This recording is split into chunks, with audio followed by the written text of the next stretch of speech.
Hey guys, tonight we're setting foot in one of the most iconic places in the ancient world, the bustling heart of Athens.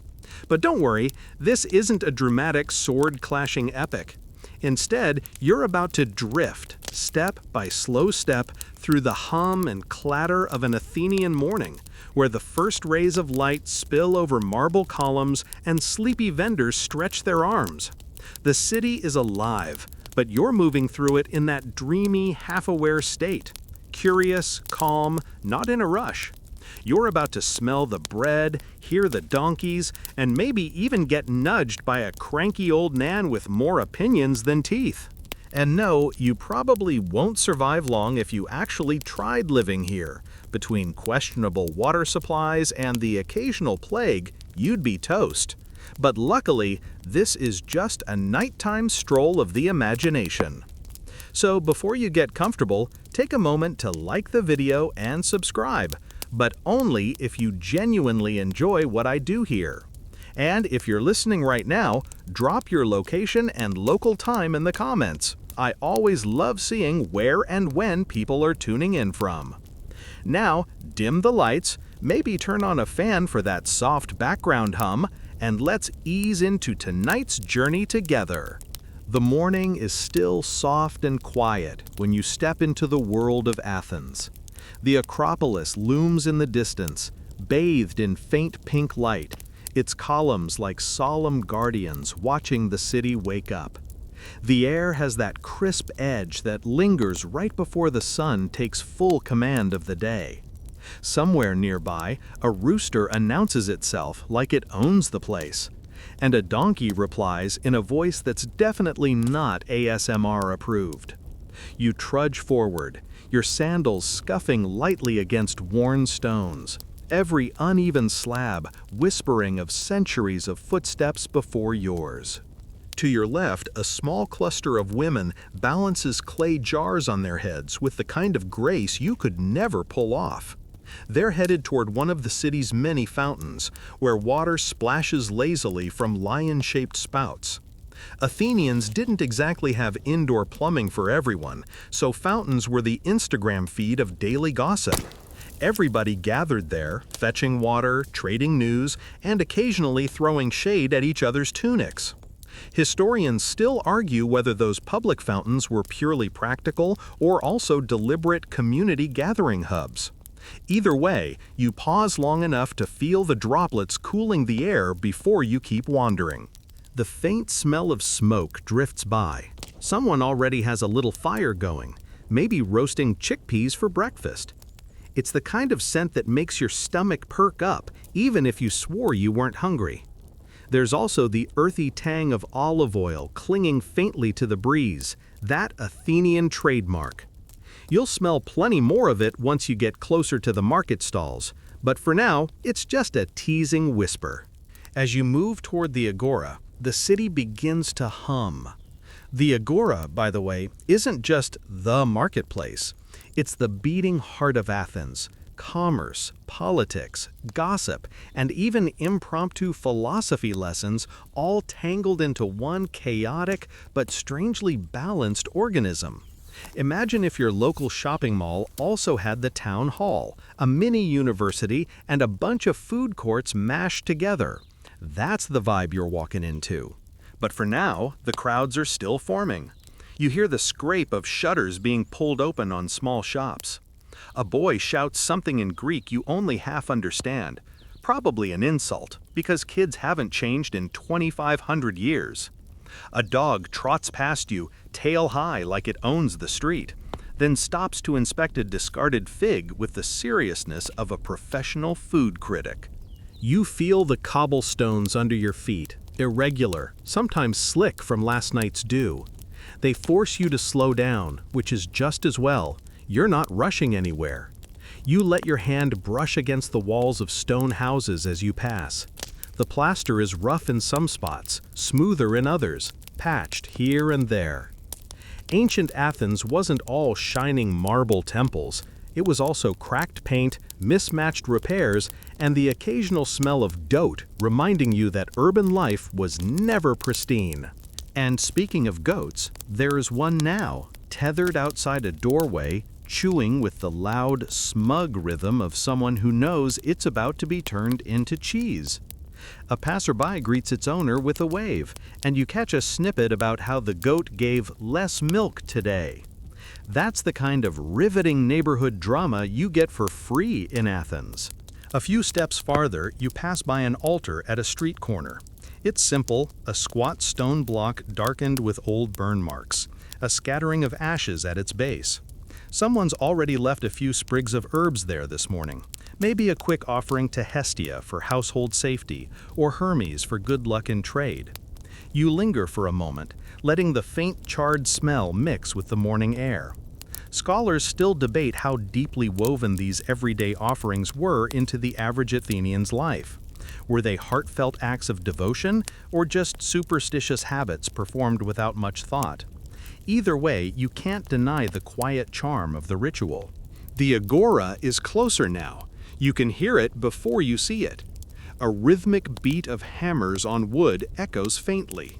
Someone's building or repairing a stall before the crowds arrive.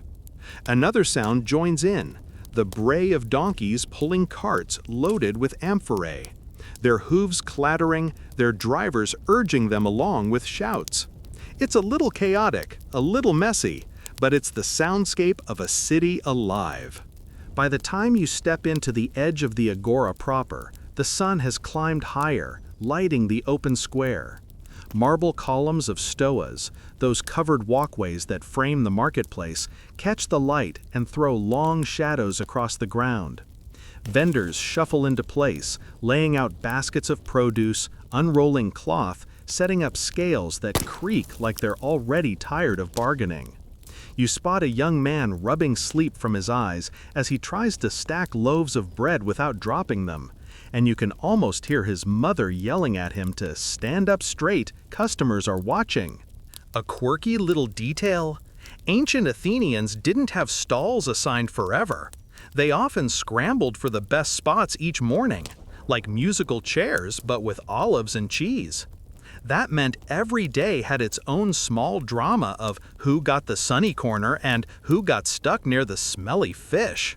Some things never change. Prime real estate is always prime real estate. You wander through this slowly filling scene, breathing in the mingled smells of bread, oil, and dust, letting the sounds of chatter and clinking amphorae settle into a rhythm. This is Athens at its most alive, but also at its most ordinary.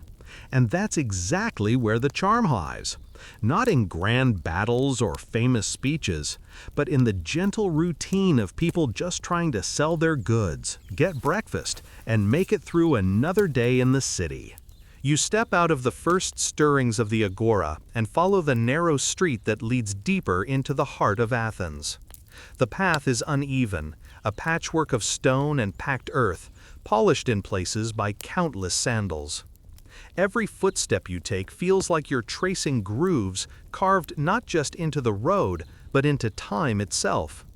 The city is waking, and you are moving with it, drifting forward almost as if the streets themselves are nudging you toward the center. The walls on either side of you are low, plastered, painted in places with faint geometric patterns that have faded after years of sun and dust. A few wooden shutters creak open above your head. You catch the faint chatter of women speaking from their windows, already sharing news about who's buying what or which neighbor's goat chewed through another olive branch. There's a kind of timelessness to gossip. You could plop one of these Athenians into your neighborhood Facebook group and they'd fit right in. As you walk, the smells guide you almost more than the sights. First comes the sharp, nutty aroma of sesame seeds being roasted. A baker down the street is sliding flatbreads into a small clay oven, his face already streaked with flour, even though the day has barely begun. The scent clings to you, warm and toasty, the kind that makes you think, maybe just one more piece won't hurt. And let's be honest, you'd have no self-control here. The closer you get to the Agora, the more layers of sound join the morning air. A cart rumbles slowly ahead of you, pulled by a pair of donkeys whose tails swish lazily at flies. The driver shouts something at another man blocking the way, his voice sharp but not angry. It's the kind of quick, noisy banter that keeps the traffic of a city flowing before actual traffic laws were even a concept. Historians still argue whether Athens ever had consistent rules for how carts and foot traffic moved through its crowded streets, or if people just kind of winged it every day. From the looks of things, winging it seems more likely. You pause as a small procession moves past you. A group of children, barely taller than the baskets they carry, shuffle along behind an older woman. Their baskets brim with figs and little sprigs of herbs, the kind of everyday goods families sold to scrape by. The kids look both sleepy and suspiciously mischievous. One of them nibbles on a fig when he thinks nobody's watching. Spoiler, everyone's watching. You almost laugh, but you keep your face neutral, not wanting to get him in trouble. The stones beneath your feet change subtly as you approach the wider paths that lead to the market square. They're smoother here, worn down by the sheer number of feet that pass daily. You feel the faint vibration of activity ahead before you see it, like a tide pulling you in. The Agora isn't just a place, it's a gravitational force in the life of the city. A gust of wind carries with it a swirl of new scents. Crushed grapes from a nearby tavern, charcoal smoke from someone's brazier, and that earthy smell of olive wood burning. Mixed together, it's not exactly pleasant, but it's undeniably alive. You hear laughter now, someone cracking a joke to lighten the heavy work of hauling amphorae. A few men grunt as they hoist a particularly large jar onto a cart, one of them cursing under his breath. You don't need to know the exact Greek words to understand the universal tone of, "This is too heavy and I hate my life right now." A quirky little sight catches your attention as you turn the corner. A man with a monkey. Yes, really. Exotic animals occasionally made their way into Athens through trade, and while you're not about to see a full-blown zoo, it's not impossible to stumble upon a merchant showing off something unusual to draw a crowd. This monkey, small and curious, perches on its owner's shoulder and steals a grape straight out of a basket when no one's looking. The owner pretends to scold it, but you can tell he secretly loves the attention it brings. Little distractions like this keep the market vibrant, even before most stalls are properly set up. As the path widens, you feel the shift in atmosphere. The chatter thickens, overlapping voices rising and falling like waves. A man behind you argues loudly with his wife about whether they should spend their few coins on better shoes or more olives. Spoiler, she's winning that debate. A young woman passes you, carrying a bundle of textiles so bright they almost shimmer against the pale stone walls. She's humming a tune, maybe rehearsing for a performance later, maybe just trying to make the load feel lighter. By now, the looming shape of the stoa, the colonnaded walkway framing part of the agora, comes into view. The columns, tall and simple, are already catching the morning sun, glowing faintly gold. Between their shadows, you spot vendors unrolling mats, their goods laid out on the ground in an orderly chaos. The market is like a living organism, still stretching and yawning awake, but undeniably alive. The closer you step, the more the sounds sharpen. The clink of coins, that metallic ring as someone tests a drachma against a stone. The squeak of a wooden cartwheel that really should have been greased months ago. The high-pitched giggle of children darting between stalls while their parents pretend not to notice. It's a symphony of ordinary life, one that could easily overwhelm you if you weren't in this calm, drifting mood. And yet, despite the bustle, there's still space for moments of quiet detail. You glance down at a crack in the paving stones and notice little weeds pushing through, stubbornly alive in a place where feet and hooves constantly trample. The city is never just marble and stone. It's also the small green threads that insist on breaking through. Here's a mainstream historical fact for you to chew on as you walk. The Agora wasn't just Athens' marketplace, it was also the place where the foundations of democracy were hammered out. Citizens gathered here to hear announcements, debate issues, and sometimes just shout over each other until the loudest voice won. So yes, democracy may have started in grand speeches, but it also started in noisy, chaotic, sometimes very sweaty crowds. Kind of poetic, don't you think? A fringe tidbit floats into your mind as you hear a vendor arguing about prices. Some scholars think Athenians occasionally used pebbles as makeshift tokens during quick trades when coins weren't handy. Can you imagine paying for bread with a rock? Yes, sir, that'll be 3 pebbles, please. It sounds ridiculous, but honestly, it's not too far off from our modern obsession with little plastic cards that somehow stand in for money. By now, you're standing right at the threshold of the Agora. You pause, just for a breath, to take it all in. The overlapping voices, the sun slanting across stone, the smell of olives, bread, and smoke wrapping around you like a cloak. It's not overwhelming, it's grounding, steady, and in its own way, calming. You're not rushing anywhere. You're here to drift, to notice, to linger. Ahead of you, the first real row of bread stalls waits, golden loaves stacked high, vendors already shouting playful insults at customers to lure them closer. And that's exactly where your path is leading next. The bread stalls are the first thing that truly pull you in. Maybe it's the smell, warm, yeasty, the sort of aroma that curls around your senses and tugs you forward like an invisible leash. Or maybe it's just the cheerful noise of vendors shouting over one another, voices half serious, half joking, like they're all in on the same performance. Whatever the reason, you find yourself drifting toward the rows of loaves, each one a little different, each one demanding your attention. A baker with flour dusted across his hair like he's been kissed by a very specific snowstorm waves a flat paddle in the air. He's pulling fresh loaves from a clay oven, setting them down in neat stacks, and immediately rearranging them into even neater stacks. His stall smells like a dream.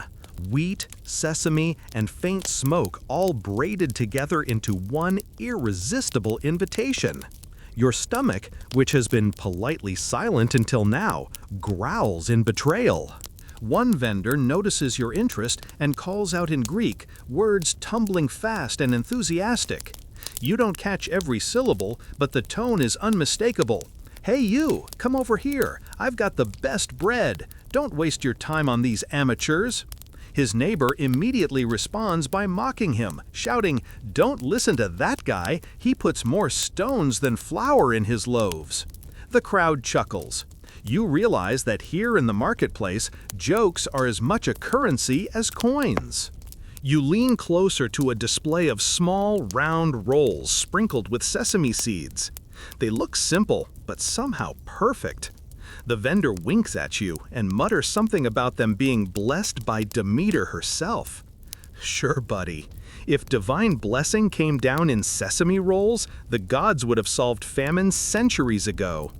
Still, you can't help but smile at the claim.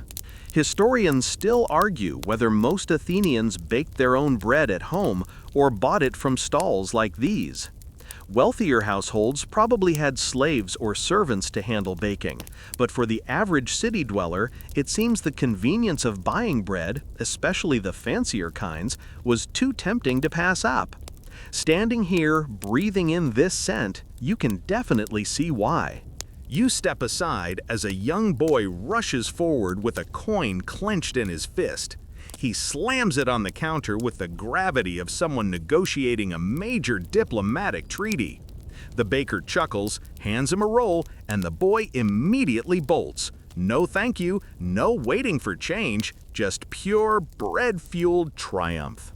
Honestly, you admire his priorities. A quirky tidbit floats into your mind. Ancient Athenians sometimes flavored their bread with things like honey or herbs, even cheese if they were feeling indulgent.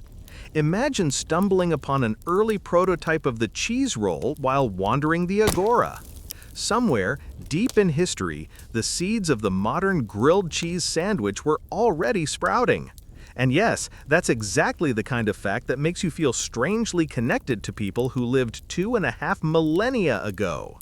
The bread stalls aren't just about food, they're about theater. One vendor picks up a loaf and tosses it lightly into the air, catching it with a flourish like he's auditioning for the Athenian version of Top Chef Acrobat Edition. Another slaps the side of a round loaf and declares it singing with freshness, inviting everyone nearby to lean in and listen. A group of women giggles at the performance, not because they believe the bread is musical, but because it's fun to be part of the show. As you drift from one stall to another, you notice how the crowd thickens.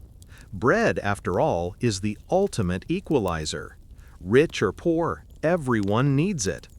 You spot a man in a fine cloak buying a neatly stacked pile, likely for his household staff to prepare into a proper meal. Right beside him, an older woman counts her coins carefully before choosing the smallest roll she can afford. The vendors don't treat them all the same, but the bread itself, golden, fragrant, filling, doesn't discriminate. The loaves themselves tell stories. Some are flat and round, perfect for tearing apart with your hands. Others are long and narrow, almost like proto-baguettes. A few are braided, dusted with flour in delicate patterns. You realize that bread here is more than food. It's culture, tradition, artistry. It's the daily rhythm of life in Athens, stacked high on wooden counters for anyone to see. A man beside you mutters a complaint about prices rising again. He gestures dramatically, holding out his coin purse like it's personally betrayed him. Price inflation? Now that's a timeless theme. Historians still argue about the actual cost of bread in Athens and whether it was consistently affordable to the poorest citizens.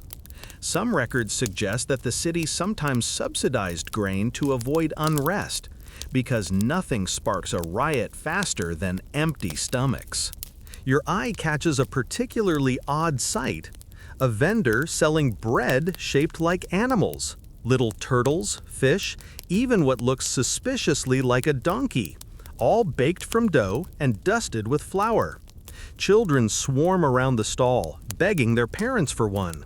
The vendor beams proudly, claiming they bring good luck. You can't tell if that's true, but you can tell they're an early example of clever marketing. Who wouldn't want to eat a turtle-shaped roll? You hear laughter ripple through the crowd as one particularly loud vendor shouts a mock curse at his competitor, claiming that anyone who buys from that stall over there will end up with bread so tough it could double as a weapon. The competitor fires back instantly. At least my bread lasts longer than your jokes. The customers love it. Buying bread here isn't just a transaction, it's a morning show. The sun climbs higher, slanting across the Agora, catching the steam rising from the fresh loaves. You let yourself linger, breathing deeply, imagining the taste, the texture, the way it would crumble in your hands. The moment feels simple, ordinary, but also profound. In a city full of politics, philosophy, and history-making events, sometimes the most important thing is just a good loaf of bread. And with that warm, yeasty scent still clinging to you, your attention begins to shift. Just beyond the bread stalls, rows of tall amphorae catch the sunlight, their curves gleaming like a forest of clay. The promise of olive oil and wine, and the secrets of trade routes beyond Athens beckons you onward. You peel yourself away from the bread stalls with a final whiff of sesame and smoke still clinging to your senses. Ahead, the light shifts. Where baskets of loaves once dominated your view, now it's tall, elegant silhouettes rising in neat rows, amphora. Dozens upon dozens of them, their clay bodies glowing softly in the morning sun. They stand like soldiers on parade. each narrow neck topped with a cork or sealed with wax, each belly marked with paint or a scratch of lettering. If bread was the heartbeat of Athens, olive oil was its lifeblood, and the amphorae hold that story in their rounded frames. The closer you drift, the sharper the air becomes. There's a grassy tang to it, faintly bitter but clean, the unmistakable scent of fresh olive oil.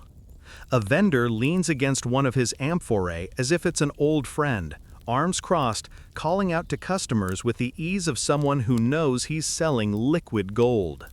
He dips a ladle into one jar, pours a thin ribbon of green gold oil into a small dish, and offers it to a woman with a piece of bread. She tastes, nods approvingly, and slips a coin into his hand. The deal is sealed with nothing more than trust and a smile. Mainstream fact, and much of Greece built much of their wealth on olive oil. It wasn't just for cooking, it was fuel for lamps, base for perfumes, even rubbed into athletes' bodies before competitions. Picture Olympic runners glistening, not from sweat, but from a fresh coat of olive oil. That's not just athleticism, that's skincare goals. You wander along the rows of jars, noticing the details. Some amphorae are smooth and pale, fresh from the kiln, while others are older, darkened with patches of soot or stained from years of use. A few bear painted marks, indicating their origin. Corinthian? Spartan? Maybe even imported from the islands. The oil trade crisscrossed the Aegean. Amphorae carried in ships that bobbed across waters like clay bottles in a giant bath. Scholars still argue whether Athens truly dominated Mediterranean olive oil markets, or if its fame came more from quantity than quantity. Either way, standing here among the jars, it feels like you're at the hub of something vast. You pause at a stall where a vendor demonstrates how the oil is pressed. He points proudly to a heavy wooden beam resting on a stone basin, explaining with sweeping gestures how olives are crushed, then pressed until the juice flows. You nod along, even if you catch only fragments of his Greek. The press itself isn't here, of course, too bulky for the Agora, but the demonstration amphora at his side is enough of a prop to make his point. He dips his finger into the oil and smears a line across the back of his hand, holding it up for you to see how it shines. Then, with a grin, he licks it off. You're not sure if that's sanitary, but the crowd laughs, so you laugh too. In ancient times, some people used olive oil mixed with powdered charcoal as a primitive sunscreen. Imagine slathering yourself in greasy, blackened goo before hitting the Athenian equivalent of the beach. Practical? Maybe. Fashionable? Definitely. You can almost picture a smug friend saying, "Oh, you're burning? That's because you didn't use the olive oil charcoal blend." Honestly, SPF 50 feels like a gift from the gods after hearing that. A group of men nearby is haggling over prices. One insists his coin should buy a larger amphora, while the seller claims the wheat is correct. They lift the vessel slightly, tilting it back and forth like it's a baby they're unsure how to hold. Finally, they agree, mostly because the seller tosses in a smaller jar as a bonus. You realize bargaining isn't just about money here, it's a performance, a chance to show wit and confidence. You trail your fingers lightly along one amphora, feeling the ridges of the clay beneath your hand. It's cool in the shade, smooth in some spots but gritty in others. Amphorae weren't disposable packaging.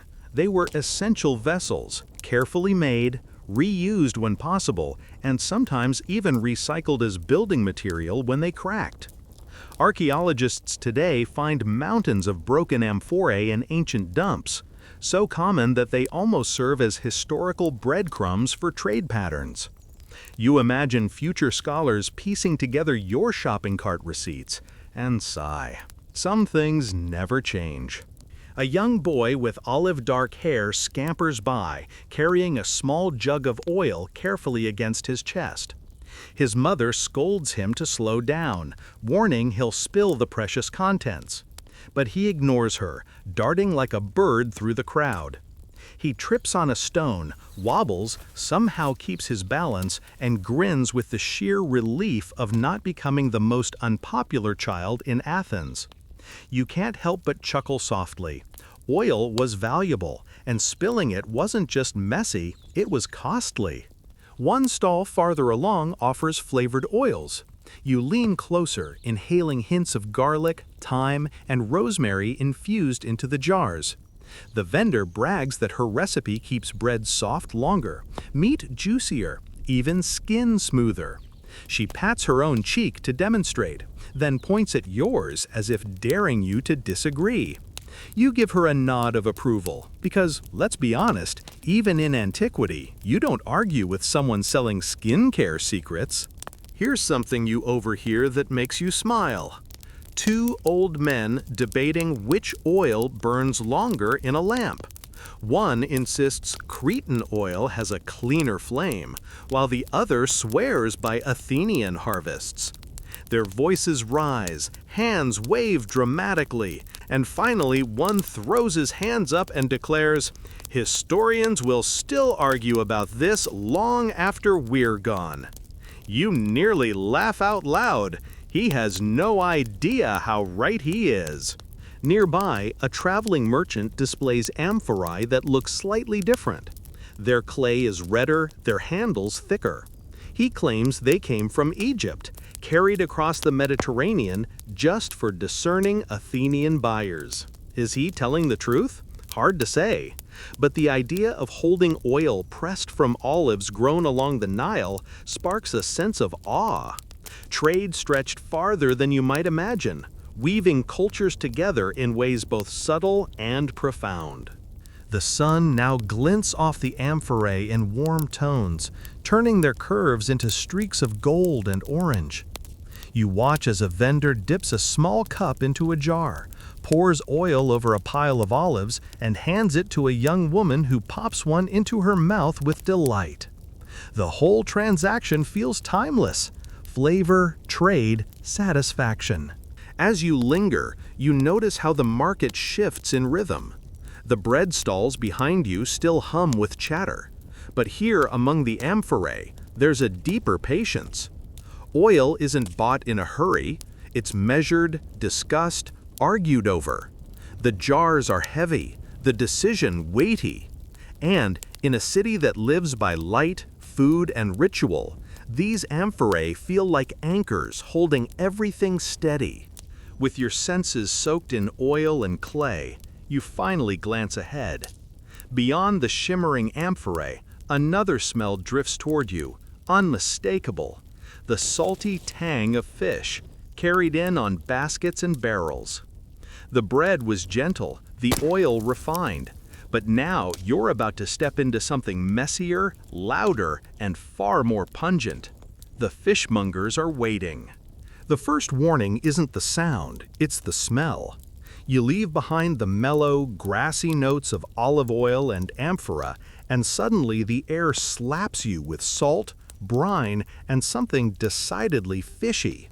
It's sharp enough to make your nose wrinkle, but it's also alive, fresh, bracing, like the sea itself has marched right into the marketplace. Athens, after all, was never far from the water, and the Agora's fishmongers made sure you couldn't forget it. As you step closer, the noise builds. This isn't the cheerful banter of bread sellers or the slow bargaining of olive traders. This is shouting, bellowing, a kind of verbal wrestling match where each fishmonger tries to drown out the other.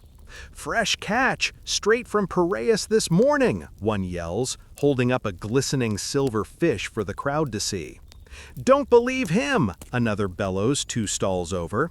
"That one swam here on its own, it's so old."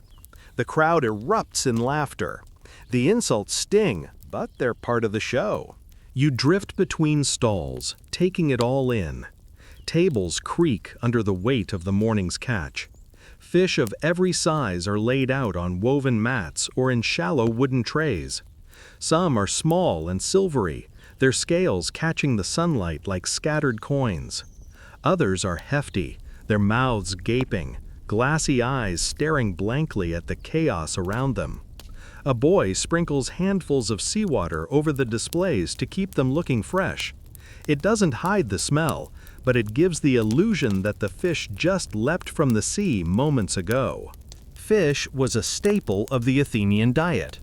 While red meat was rare and often reserved for sacrifices or feasts, fish was affordable, plentiful, and beloved by nearly everyone. Some of the city's most famous comedic plays even poked fun at Athenians' obsession with fish markets. Apparently, the chaos you're seeing was a running joke even back then. Pause. As a woman in a simple tunic haggles fiercely over a basket of anchovies. Her voice is sharp, her gestures sharper, and after a few minutes of back and forth, she walks away triumphant with her basket full, leaving the fishmonger shaking his head but secretly smiling. The crowd cheers her on as if she just won a minor battle. In Athens, bargaining wasn't just about saving coins. It was a performance, and the audience loved a good show. A quirky little tidbit, some fishmongers were notorious for adding extra water or even sprinkling their fish with salt to make them look shinier and fresher. Buyers had to be on guard for tricks, much like modern shoppers suspicious of grocery store fresh labels. You can imagine someone then muttering the same complaint you'd hear now. They don't make them as fresh as they used to. The clamor intensifies as a new delivery arrives. Two men stagger under the weight of a huge wicker basket filled with wriggling eels. The crowd surges forward, fascinated, repulsed, and amused all at once. The eels thrash, their slick bodies sliding over each other, and a few children squeal with delight and horror. The vendor grins and proclaims them the finest delicacy in Attica. You step back slightly, giving the basket a wide berth. Fresh bread and olive oil might have tempted you, but eels? You're not so sure. Nearby, a vendor slams down a particularly massive tuna, its skin gleaming, its sheer size drawing gasps. He thumps it with the pride of someone unveiling a masterpiece. Fit for the table of Pericles himself, he declares.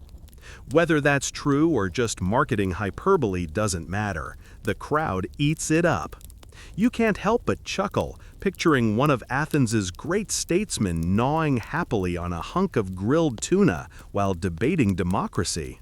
You take a slow step along the line of stalls, noticing how every fish tells a story. Sardines piled in heaps, cheap, quick, reliable. Octopus tentacles draped artfully over wooden boards, their suction cups curling as if still alive. Small, delicate mullets arranged in neat rows, their red skin vibrant against the pale wood beneath them. Each species represents not just food, but a link between Athens and the sea, between city and sustenance. Scholars still argue whether the fish market was the loudest part of the Agora, or if that title belonged to the political debates happening under the stoas. Judging from the volume around you, the fishmongers might have won. The sheer energy is overwhelming, but strangely comforting, like white noise made of human voices, perfect for lulling you into that in-between state of wakefulness and dream. You catch sight of one vendor flamboyantly tossing a fish into the air and catching it with a slap on his tray, drawing cheers from the crowd. Another claims his fish are so fresh they still know the way back to the sea, which, considering how blank their eyes look, seems doubtful. But the audience laughs anyway. Humor is half the sale. At one stall, you notice a pile of salted fish laid out neatly, their bodies stiff, preserved for longer journeys.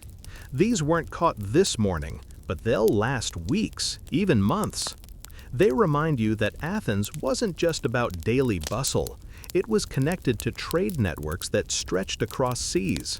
Salted fish from places like the Black Sea could end up right here, on these very tables, linking distant shores with the clamor of the Agora. You glance down just in time to avoid stepping into a puddle. The ground here is slick, damp with seawater and fish scales that have slipped from the tables. You tread carefully, sandals squeaking slightly, but you don't mind. The mess is part of the experience, like sticky floors at a movie theater. A little unpleasant, but it tells you life is happening here. A woman carrying a clay jar pauses near you, sighing at the spectacle.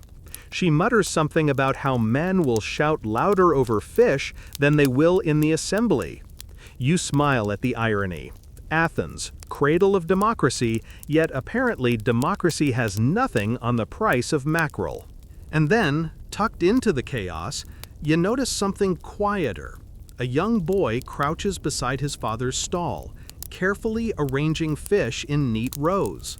He places the smaller ones in front, the larger ones behind, almost like a miniature art installation.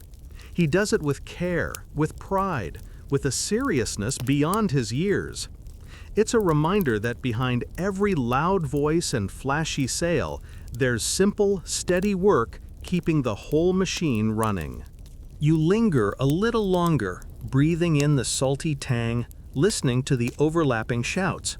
Then you notice the sound shifting again. Somewhere nearby, a sharper, more metallic rhythm rings out. The clink of blades on stone, the heavy thump of cleavers against wood. You glance toward the edge of the fish stalls and realize the butchers are waiting just beyond. If the fishmongers are loud and slippery, the butchers promise something heavier, earthier, a different kind of spectacle. The scent of raw meat, faint but unmistakable, drifts toward you, and with it, the next chapter of your stroll begins. The salty spray of the fish stalls fades behind you, but the air doesn't get much easier. It thickens instead, denser, heavier, tinged with something iron-rich and unmistakably raw. You know you've wandered into the butcher's corner before you even see it. The sound confirms it. Sharp, rhythmic strikes of cleavers meeting wood, knives clinking against stone, and the occasional thud of something far less elegant. You pause for a moment, letting your eyes adjust to the sight. Stalls here are less flashy than those of the fishmongers. No gleaming scales or theatrical tossing of eels. Instead, slabs of meat hang from wooden frames, swaying slightly in the breeze. Cuts of lamb, goat, and pig dangle like strange ornaments, their shadows stretching long on the ground. A row of tables supports joints and ribs, neatly stacked and ready to be chopped down to size. A butcher, broad-shouldered, tunic spattered, leans over his block, knife flashing. He moves with practiced precision, separating bone from muscle, his face unreadable.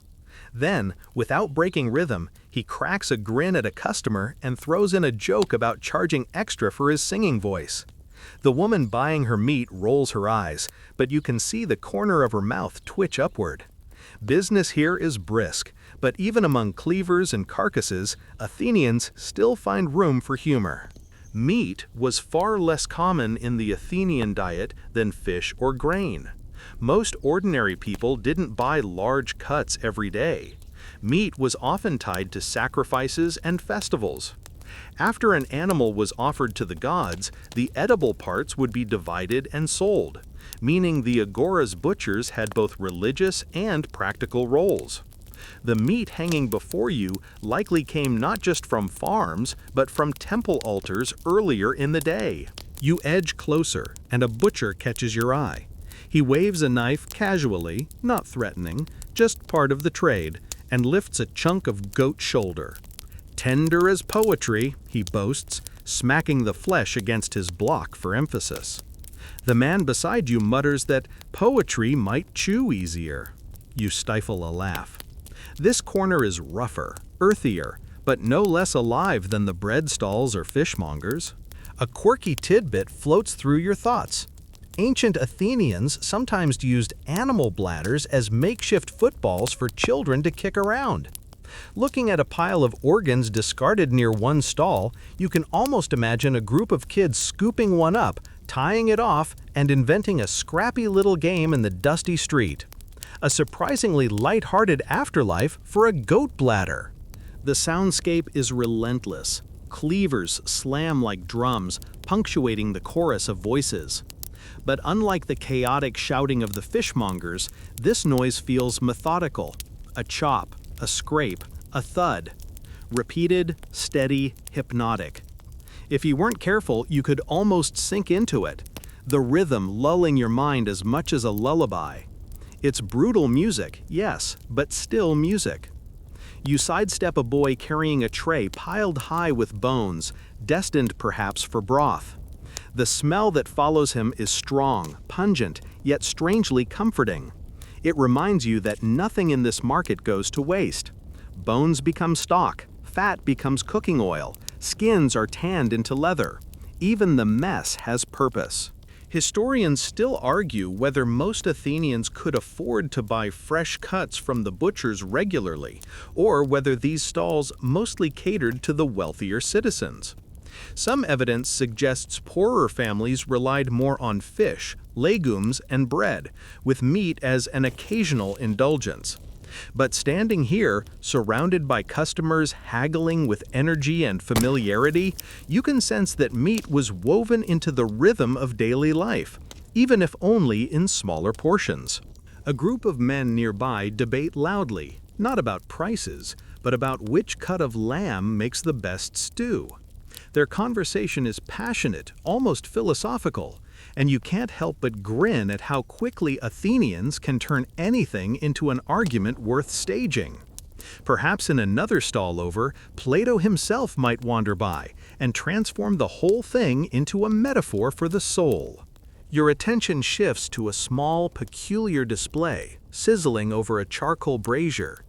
The scent is intoxicating, smoky, savory, a welcome relief from the rawness hanging everywhere else. This is something new, street food. The butchers know that not everyone wants to carry home a slab of meat. Some want it cooked, hot, ready to devour. You watch as a young man hands over a coin, grabs a skewer, and bites into it with the satisfaction of someone tasting pure joy. If fast food chains had existed in Athens, this would have been their version of a drive-through. You linger by a vendor who sells sausages, links coiled neatly on a tray. He describes them with enthusiasm, rattling off the spices and fillers he's used. One of them includes a mix so odd you're not sure whether he's joking. Still, the smell wafting up is enough to make your stomach growl softly. You can almost feel the warmth in your belly, the satisfaction of a hearty meal. A sudden splash startles you. A boy dumps a bucket of water across the ground to wash away the accumulating blood and scraps. It sluices along the stones, carrying reddish streaks toward the drains. You step back, careful not to splash your sandals. The Agora may be lively, but it's never clean. The water carries with it a reminder of life's constant cycle. What is sacrificed, what is consumed, what is renewed. A butcher calls out to you suddenly. You, yes you with the wandering eyes. Care for a cut of pork? Best in Athens, unless you're one of those philosophers who survives on olives and smugness. The stall erupts in laughter. You raise your hand in polite refusal, but his grin shows he enjoyed the joke more than he cared about losing a sale.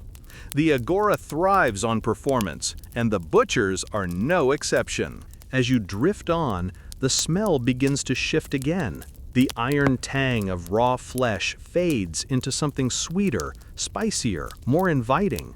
You catch a whiff of cinnamon, a note of frankincense, a drift of something floral.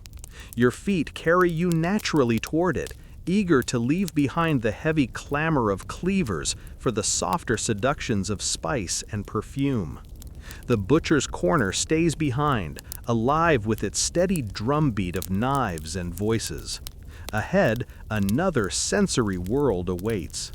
The butcher's clang and iron tang recede behind you, replaced by an altogether different symphony. The air here is lighter, sweeter, almost dizzying. It curls around your nose and settles in your chest like an invitation. At first, you can't quite sort the smells. They arrive in waves, overlapping. The warm bite of cinnamon, the sharp spark of pepper, the resinous whisper of frankincense, the floral sigh of rose oil. One breath and you've already traveled farther than your feet could ever carry you. You find yourself in the domain of the spice and perfume sellers, where every stall is a miniature world map condensed into jars, baskets, and folding papers. Exotic goods from the far reaches of the Mediterranean and beyond lie heaped and gleaming in the morning light. Little pyramids of saffron threads glow like captured sunsets. Dark, sticky lumps of myrrh rest on trays, their fragrance so strong you feel it clinging to your clothes. A line of amphorae holds oils, their surfaces slick, their contents gleaming amber. A woman in a dyed robe gestures toward you with a sprig of something sharp and green, thyme or perhaps oregano. Good for lamb, good for lungs, she says, with the authority of someone who could probably cure both dinner and illness in one sale. You nod politely, resisting the urge to sneeze as she waves it a bit too close to your nose. Athens thrived on trade, and spices were among the most treasured imports. Black pepper traveled astonishing distances from India. Cinnamon was prized enough to be mentioned in myths. Saffron was cultivated in Greece itself, but carried immense value. For Athenians, spices weren't just flavor. They were medicine, status, and sometimes even religious offerings. A pinch of saffron could color a feast. A stick of cinnamon could elevate an ordinary meal into something almost divine. You drift toward a low table covered in powders, red, yellow, green, brown. The vendor scoops some into the air dramatically, letting the dust catch the sunlight. It sparkles for a moment before tickling your throat and sending you into a small coughing fit. He laughs, claps you on the back, and declares, "That's how you know it's strong." Around you, other customers lean in eagerly, haggling over measures small enough to fit in a hand, yet costly enough to empty a purse. Athenians sometimes mixed perfumes not just for wearing, but for scenting their symposium rooms. Imagine reclining on a couch with a cup of wine while the air around you smells of roses and cinnamon. It sounds luxurious, but it probably also smelled like a floral bakery exploded. Still, the effort shows how deeply scent wove itself into the fabric of Athenian life. The perfume stalls are quieter than the butcher's corner, but not silent. Sellers here speak with persuasion rather than volume. This oil will soften your skin. This incense will please the gods. This blend will make your neighbor jealous. Their voices are low, enticing, almost conspiratorial. You lean closer without realizing it, caught in their rhythm. Historians still argue whether perfume was accessible to the average citizen or reserved for elites. Some sources suggest that even modest households might keep a small vial for special occasions, while others insist that the cost put it out of reach for most Athenians. Looking at the bustle here, men and women both leaning over trays of oils, you can see both sides.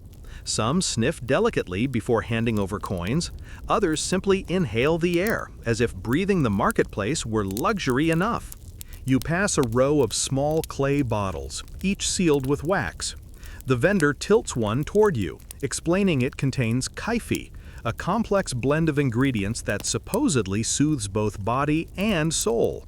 He swears it will help you sleep. You smile to yourself. If only he knew that 2 millennia later, you'd be listening to a YouTube channel for the exact same purpose. A sudden burst of laughter draws your attention. 2 boys hover near a tray of dried herbs, daring each other to chew a chunk of something fiery. One finally does, his face going red almost immediately, eyes watering, while his friend collapses into giggles. The vendor sighs, clearly used to such antics, and shoos them away before they raid his stock further.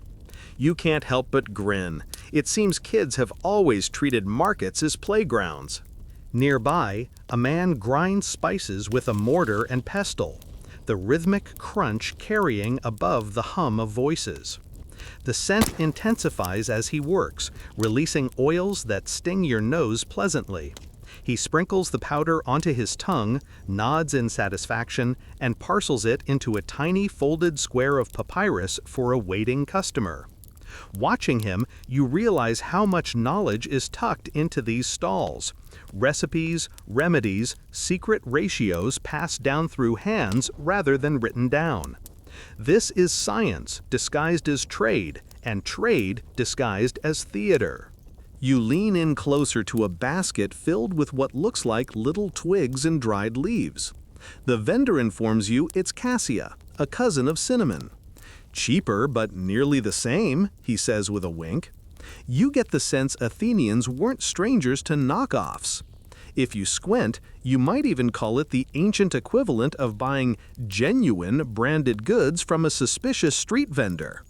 The deeper you walk, the thicker the air grows. Your senses swim. One moment floral, the next earthy, the next spicy. It's almost overwhelming, but also oddly soothing, like a blanket woven from invisible threads. If you close your eyes, you could be anywhere. A temple at dawn, a feast in a nobleman's house, a ship's cabin filled with exotic cargo. All of it converges here, condensed into jars and baskets within arm's reach. A vendor beckons you closer, holding up a vial no bigger than your thumb. He explains it's rose oil, worth more than gold by weight. He unstoppers it carefully, letting you catch just the faintest hint. The smell is delicate, almost fragile, yet it clings to your thoughts as if it could outlast the whole marketplace.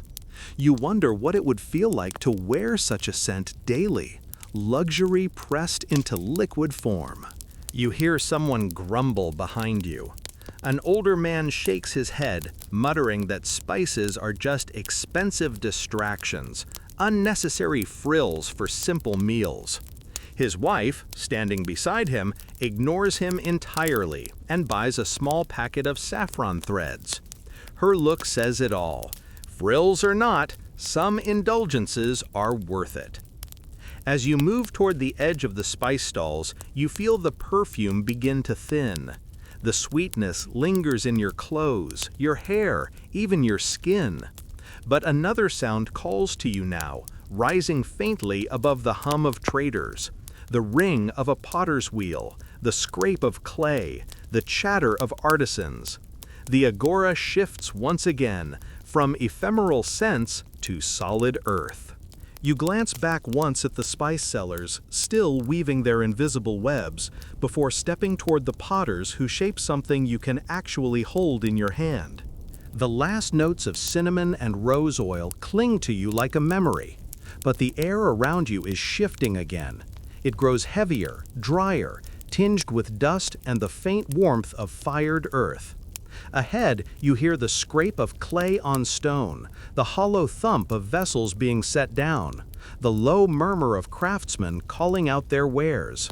You've stepped into the potter's quarter of the Agora, where utility and art mix so seamlessly you can barely tell where one ends and the other begins. Your first impression is sheer variety. Everywhere you look, pottery crowds the stalls. Amphorae stacked like soldiers, kylixes arranged neatly in rows, jugs and jars of every shape perched precariously on planks of wood. Some pieces are plain and practical, intended only for holding grain or wine. Others gleam with painted designs, black figures against red clay, or red figures against black, their scenes frozen mid-motion, warriors striding, horses galloping, gods lounging like they owned the world, which, in the minds of Athenians, they rather did. You reach out gently, letting your fingers hover near the curve of a kylix. The glaze catches the light, smooth and almost glassy. It's remarkable to think that fire, earth, and patience could combine to make something both beautiful and durable enough to survive millennia. Maybe, just maybe, one of these cups, if treated kindly, could outlive its maker by thousands of years. You imagine some future archaeologist brushing dirt off it, wondering who once bought it on a lazy Athenian morning. Mainstream historical fact wasn't just household necessity. It became one of the city's most famous exports. Amphorae stamped with official seals traveled with olive oil and wine across the Mediterranean, spreading Athens' influence far beyond its borders. More than coins or monuments, it's often pottery that tells us the most about daily Athenian life today. Each cup, each jug is a little time capsule. A potter calls out to you, his hands still stained with clay. He gestures proudly toward a crater, a large mixing bowl decorated with dancing figures. "For the symposium," he says, winking. "It holds more wine than you could ever finish, unless you're ambitious." The crowd chuckles, and you suspect he's used that line more than once. Still, it works. You picture a room full of reclining men, wine diluted with water, laughter echoing, and this very crater at the center of it all. A quirky tidbit, some potters occasionally scratched rude jokes or doodles into their works before firing them. Nothing elaborate, just a tiny face or a snarky line hidden on the base of a cup. Imagine the surprise of someone finishing their wine only to find a crude drawing staring back at them.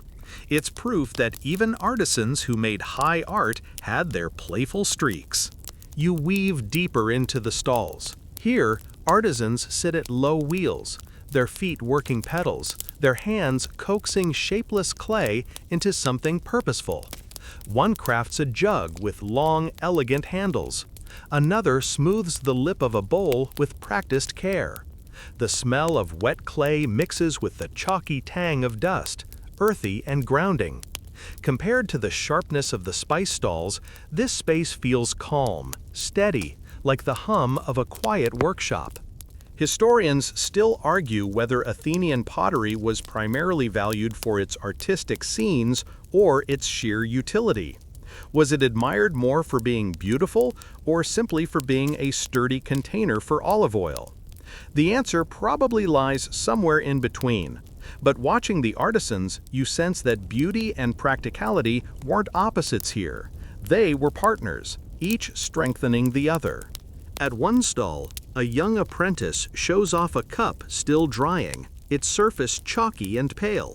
He beams with pride, even as his master shakes his head and mutters about uneven walls.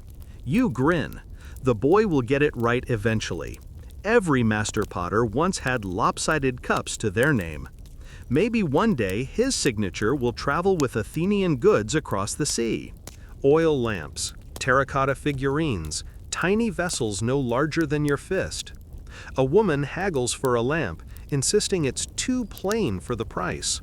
The seller counters by pointing out the delicate curve of the spout, the way it will glow when filled with oil. She sighs but hands over the coin. After all, light is light, but pretty light feels better. The clatter of amphorae being stacked rings out behind you, followed by a sharp curse as one slips and cracks against the stone. Everyone winces, but the potter shrugs it off. Clay wants to return to earth, he says with a half smile. The crowd laughs sympathetically, though you can tell they're relieved it wasn't their coin wasted. Breakage is part of the trade, as natural here as spoiled fish at the stalls or bruised fruit at a grocer's table. Another vendor sidles up with a sly grin and whispers conspiratorially. This one, he pats a large bulbous jar, can keep wine cool for days if buried half in the earth. Perfect for those summer feasts. His tone is half sales pitch, half secret tip. You can't help but think of it as the ancient version of bragging about a top-tier cooler at a barbecue. Some needs never change.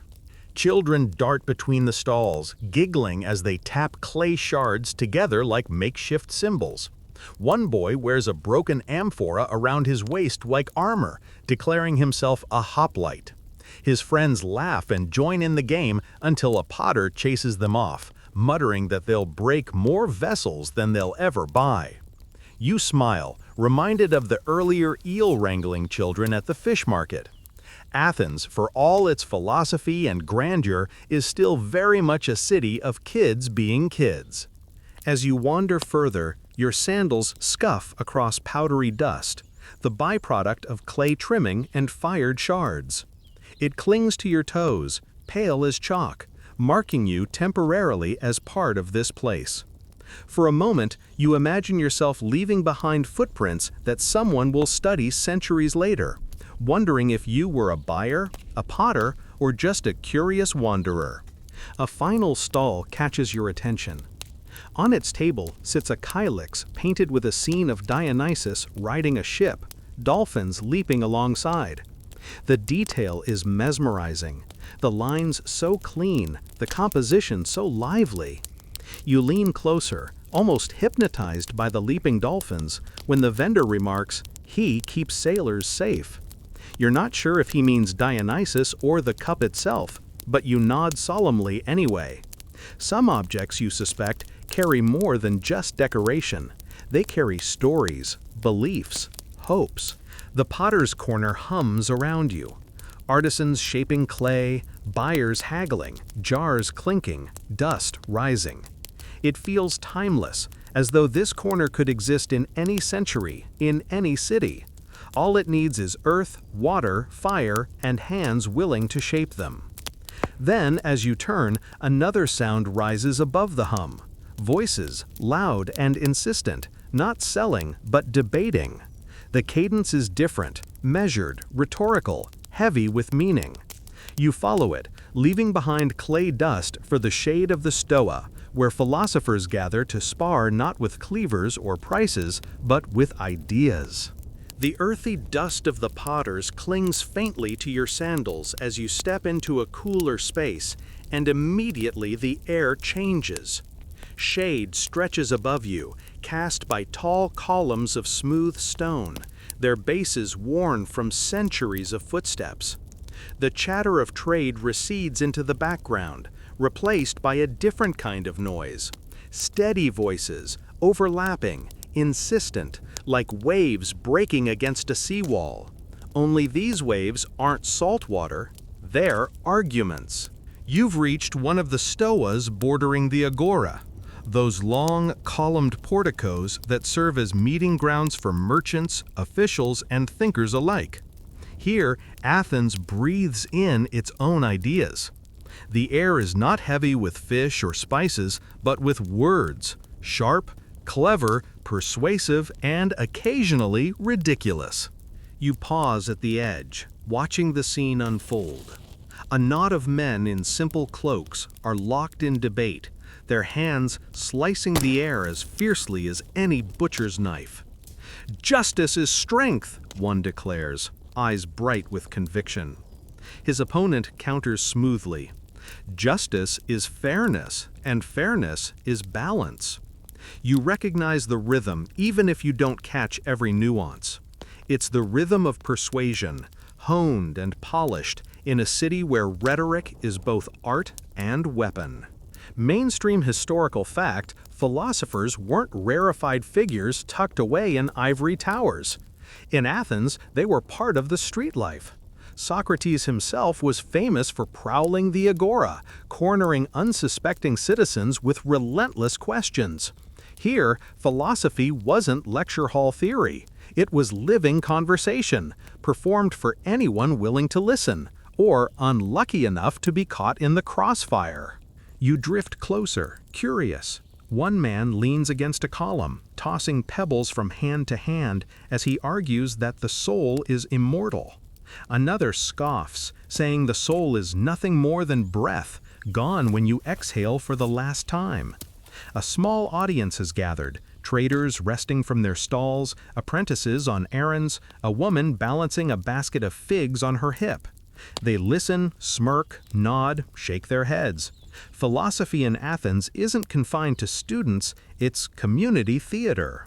A quirky tidbit, some Athenians found these public debates so disruptive that comic playwrights mocked philosophers for loitering in the Agora, pestering citizens with abstract nonsense. One play even joked that Socrates could make you doubt whether your own shoes were real. You glance at your sandals, half amused, half skeptical. They feel real enough, dusty but real. Still, you tread carefully. You never know when a question might unravel your certainty. The heat outside presses at your back, but the shade here is cool. You lean against a column, half listening, half drifting. The cadence of voices rises and falls, persuasive, exasperated, passionate, playful. There's a strange comfort in it. Unlike the clamor of fishmongers or butchers, this noise doesn't demand your purse. It only nudges your thoughts, as if planting seeds. Historians still argue whether Socrates was genuinely loved or deeply resented in his own time. Some say he was revered as a gadfly keeping Athens awake. Others suggest many citizens were simply annoyed by his endless questioning. Judging by the mixture of rapt listeners and eye-rolling bystanders here, the truth probably straddles both. One debater turns dramatically toward the crowd. "And you! Yes, you there!" For a split second, your heart skips. But relief floods when you realize he's addressing someone else. A boy with a satchel, probably sent to fetch oil or bread, now caught in the spotlight. "Tell us, young man, what is courage?" The boy freezes like a rabbit before a hawk, mutters something about standing firm, and bolts when the crowd laughs. You exhale softly. Close call. That could have been you. Still, curiosity tugs at you. What would you have said if called upon? Courage is buying fish without being cheated? Courage is listening to philosophy instead of napping? Maybe courage is simply admitting you don't know and hoping nobody notices. You meander further down the stoa, weaving past clusters of debates. Each group has its own rhythm. One argues about the best form of government. Democracy is chaos. Tyranny is worse. Another debates the nature of love. Some faces dreamy, others skeptical. A third group seems to have descended into jokes. Their so-called philosophy nothing more than creative insults about goats. Still, their audience roars with laughter, proving even mockery has its place. All talk, no olives. You can't eat arguments. His friend shrugs. But you can choke on them. They both chuckle, shaking their heads at the philosophers. But you notice they linger anyway, ears tilted to catch a phrase or two. Even skeptics can't resist the pull of words. At one end of the stoa, you notice a small group sitting cross-legged in a circle. Their leader, an older man with a scruffy beard, doesn't shout or gesture. Instead, he speaks softly, asking questions, leaning in to hear the answers. His students frown, hesitate, stumble over replies. He never corrects them outright, only asks another question, pushing them deeper. The circle grows tighter, their focus narrowing. You realize you're watching the Socratic method in action, the art of unraveling certainty thread by thread. A dog trots lazily into the circle, plops down in the middle, and yawns loudly. The group bursts into laughter, and the older man smiles. Even philosophy, it seems, makes room for interruptions. The shade lengthens as the sun climbs higher. Outside, the Agora thrums with trade. But here, the debates continue at their own pace, timeless and unhurried. You feel yourself swaying with the rhythm of voices, your eyelids heavier than before. There's something soporific in the cadence, as though words themselves could rock you toward sleep. A merchant brushes past, muttering that philosophers should be taxed for loitering. Another man mutters back that if ideas were taxed, Athens would be the richest city alive. Both snicker, then wander off. You smile softly. Arguments may divide, but they also unite in shared grumbling. You glance once more toward the philosophers, their voices still rising and falling under the stoa. You've had your fill of words for now, clever, dazzling, exhausting words. Beyond this shaded colonnade, you hear another kind of clinking, coins hitting wood, scales tipping, voices muttering numbers instead of ideals. The coin changers wait nearby, ready to remind everyone that Athens runs not only on words, but also on silver. The scent of clay fades, the echo of debates softens, and the sound of drachmas grows louder with each step. You leave the philosophers to their questions and head toward the currency tables, where thought meets transaction. The hum of the philosophers gradually fades behind you, replaced by a sharper, more precise rhythm, the clink of metal. Coins strike wooden counters, silver rings against stone slabs, and tiny scales tip and teeter as merchants weigh them carefully. You've wandered into the corner of the Agora devoted to coin changers, moneylenders, and anyone whose livelihood revolves around the cold, hard logic of metal and weight. The smell here is surprisingly neutral, a mix of dust, old leather pouches, and faint traces of iron from the coins themselves. It lacks the earthy clay, the fragrant spices, or the salt-tinged tang of the fish market, but it has its own weight, calm, deliberate, measured. Every gesture here seems economical, precise, almost ritualized. Hands lift coins, fingers brush edges, scales balance. You realize the activity is almost hypnotic in its repetition. A vendor with a heavy apron leans over a counter, smoothing a pile of silver drachmas with a cloth. Perfect weight, perfect shine, he murmurs proudly, almost to himself. A customer approaches, holding a handful of bronze coins from another city-state. The vendor lifts them one by one, weighing, inspecting, nodding, and finally swapping them for Athenian currency. Precision is everything here. A misstep could cost more than a single drachma. It could erode trust, which in a city of commerce is far more valuable than any coin. Athens was among the first city-states to mint standardized silver coins, the drachma, facilitating trade across the Mediterranean. Coin changers played a crucial role, ensuring that foreign currency could be converted for local use, enabling commerce that stretched from the Aegean Islands to distant trading ports. You realize you're standing at a hub not just of wealth, but of connectivity. You notice a boy at a nearby table, carefully counting coins into neat piles.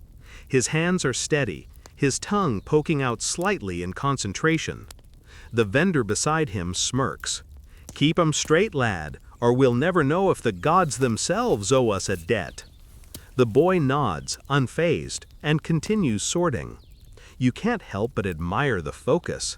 It's almost meditative, the same as watching a potter spin clay or a scribe trace letters. A quirky tidbit, some Athenians kept miniature coin replicas for children to play with, training them in the skills of commerce from an early age. You can almost imagine the boy with his tiny set, imagining himself a master money changer, weighing coins with authority before he's even old enough to lift a full pouch. Play and education blend seamlessly here, a tradition that mirrors modern piggy banks almost 2 millennia later. The clatter of scales is punctuated by the occasional debate. One man insists a coin is underweight, shaking it in his palm, eyebrows furrowed. Another laughs, snapping the coin between his fingers. You'd complain if a god gave you a drachma. The crowd chuckles, but the tension remains. Accuracy is paramount, and in Athens, as in any marketplace, reputation is measured in fractions of a gram. Historians still argue whether coin changers wielded disproportionate influence over the Agora's economy. Some evidence suggests they controlled critical exchanges that could determine the flow of goods, while other sources argue their role was purely transactional. Standing here, you sense the truth lies somewhere in between. These men may not legislate, but they certainly regulate the lifeblood of trade. You drift along the tables, observing exotic coins from distant lands, bronze from Corinth, silver from Lydia, tiny copper pieces from islands you've never heard of. Each coin carries a story, a journey across land and sea before arriving here, resting in a small pile, awaiting inspection. You realize that just as olive oil and amphorae traveled vast distances, so too did currency, linking Athens to an entire world of commerce. A young woman approaches a counter, holding a pouch of silver. She's small, determined, and insistent that the drachmas inside have been carefully counted. The money changer taps each coin, weighs it, then gives a nod of approval. She beams and walks away, satisfied. You notice the precision of her steps, the slight bounce in her gait. Commerce has its victories, subtle but meaningful. A nearby vendor calls out, advertising the virtues of carrying only pure silver coins. "Keep your copper for bread, keep your silver for real trade," he says, gesturing at a pile of coins. A customer leans in, whispering conspiratorially, "And keep your bronze for bribing sailors." The vendor chuckles, shaking his head. Even amidst solemnity, humor finds its place. You watch a transaction where a man exchanges foreign coins for Athenian drachmas. He weighs each piece, examining the stamped figures, Athena's helmet, an owl, a familiar symbol of the city. The coin changer's hands move in practiced rhythm, almost a dance, as they sort, weigh, and swap. Each motion is deliberate, almost meditative in its repetition. You realize that precision here isn't just practical, it's aesthetic. There's elegance in exactitude. The sound of coins eventually gives way to the softer jangle of pouches being fastened, agreements made, and deals concluded. The air is lighter now, almost celebratory, as merchants carry freshly weighed coins back to their stalls. You breathe deeply, savoring the mingling sense of leather, metal, and faint dust. In this corner of the Agora, the economy doesn't just function, it hums with life, precision, and a quiet pride. Ahead, you notice a faint fragrance of herbs drifting back from the spice stalls, mingling with the metallic tang. Beyond that, the low rumble of carts and the chatter of shoppers hints at another transition, toward the grocers, fruit sellers, and vegetable vendors. The Agora, you realize, is a tapestry of smells, sounds, and rhythms, each corner unique, yet connected. With the coin changers behind you, the next leg of your stroll awaits. Your senses are primed for color, sweetness, and the fleeting vibrancy of fresh produce. The grocer's stalls are calling. The metallic clink of coin changers fades as you step onto the sun-warmed stones of the grocer's section, and suddenly color explodes around you. Vibrant reds, yellows, and greens burst from baskets and crates stacked in artful disorder. Apples gleam like polished gems, their skins taut and rosy. Figs, soft and fragrant, spill from shallow trays.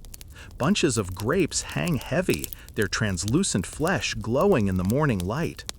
Your eyes dart from one stall to the next, savoring the abundance even before your nose catches the subtle sweetness that floats through the air. The smell here is a mix of sun-warmed fruit, damp earth, and the faint tang of herbs. It's a different kind of sensory immersion, lighter, fresher, yet still layered with the complexity of a busy marketplace. You wander slowly, your feet brushing against the worn stones, soaking in the colors and aromas like a painter studying a canvas. Fresh fruits, vegetables, and herbs were central to the Athenian diet, while staples like bread, olives, and fish formed the base of most meals. Produce brought flavor, nutrition, and variety. Seasonal changes dictated availability. So the marketplace itself became a reflection of nature's rhythms, celebrating spring greens, summer berries, and autumn's harvest. A vendor calls out to you, holding up a bunch of olives from a basket at his side. Cured just yesterday, salt-kissed by the morning sun.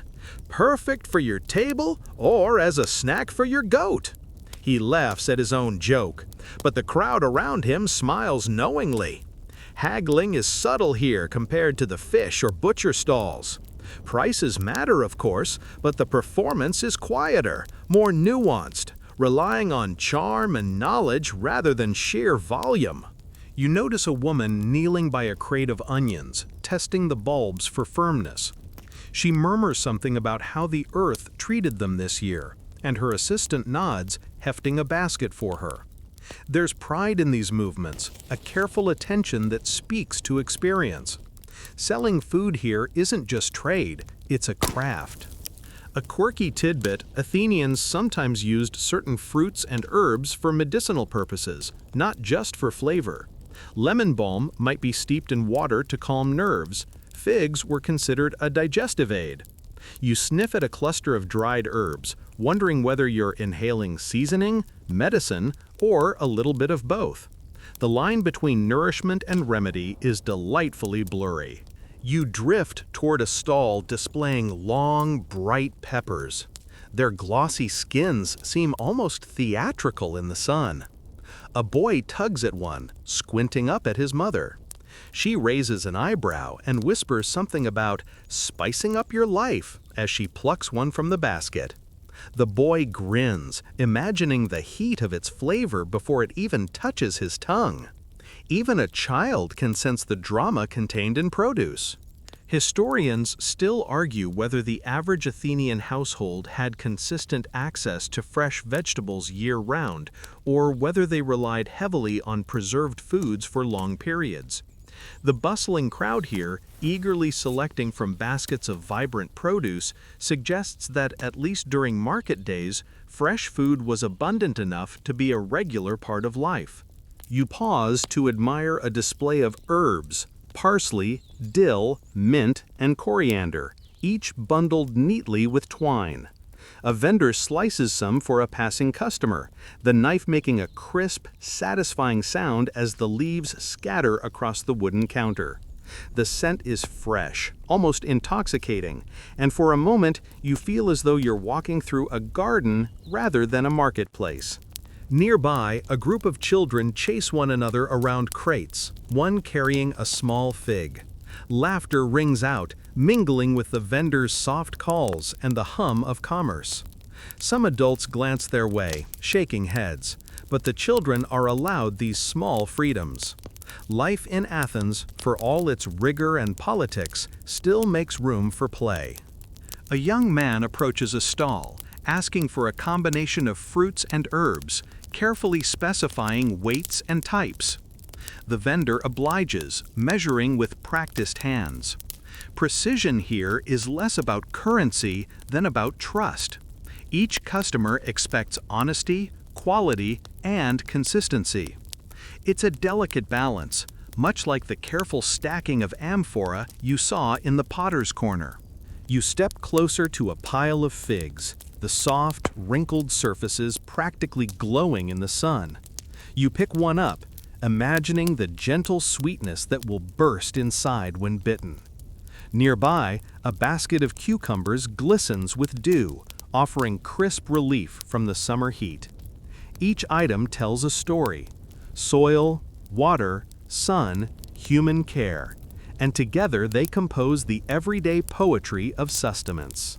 A vendor nearby is selling grapes, and he allows a customer to taste one. The sweetness is immediate, almost startling, a tiny burst of summer. You notice the joy on the customer's face and realize that tasting is part of the ritual here. Not just a preview, but an intimate, shared experience between grower and buyer. A subtle debate drifts through the air, half heard.